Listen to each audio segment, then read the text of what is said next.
En 1867, l'Acte de l'Amérique du Nord britannique crée le Dominion du Canada, une fédération dans laquelle le pouvoir est partagé entre un État central et des provinces. Au moment de sa création, le Canada comporte 4 provinces, soit l'Ontario, le Québec, le Nouveau-Brunswick et la Nouvelle-Écosse. La reine du Royaume-Uni demeure le chef de l'État canadien. Elle est toujours représentée au Canada par un gouverneur qui exerce désormais des fonctions symboliques. Le Parlement fédéral est le siège du pouvoir législatif. Il est donc responsable de l'adoption des lois. Et ce Parlement compte 2 chambres.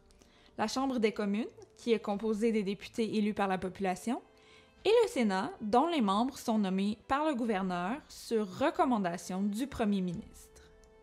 Le gouvernement du Canada est le siège du pouvoir exécutif. Il est donc responsable de la mise en œuvre des lois. C'est le cabinet, formé par le premier ministre et les ministres, qui exerce ces fonctions. Le premier ministre est traditionnellement le chef du parti comptant le plus d'élus à la Chambre des communes. Il gouverne avec l'aide des ministres qu'il choisit parmi les députés de son parti. La structure est similaire pour les provinces, mais comporte tout de même des particularités. Au Québec, c'est le lieutenant-gouverneur qui représente la reine et qui exerce les fonctions symboliques. Le Parlement provincial, qui est le siège du pouvoir législatif, est formé par l'Assemblée législative et le Conseil législatif.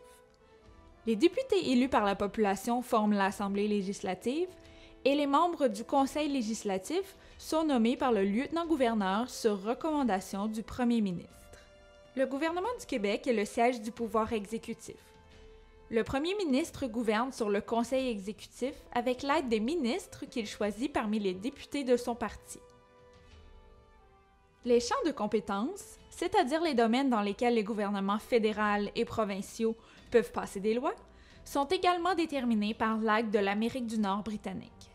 Les provinces sont entre autres responsables de la santé et les services sociaux, l'éducation, le droit civil, les municipalités et les terres publiques.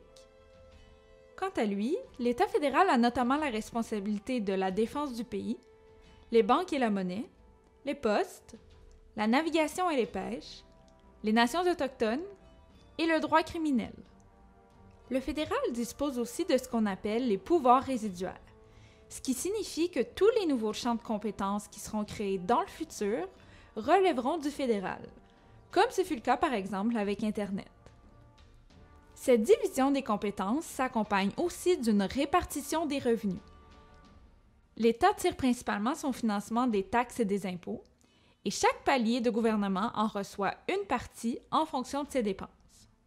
Au 19e siècle, c'est principalement le fédéral qui obtient la majorité des revenus parce qu'il doit assumer la plus grande part des dépenses. Ceci fait en sorte que le gouvernement fédéral est le principal détenteur du pouvoir politique au début de la Fédération canadienne.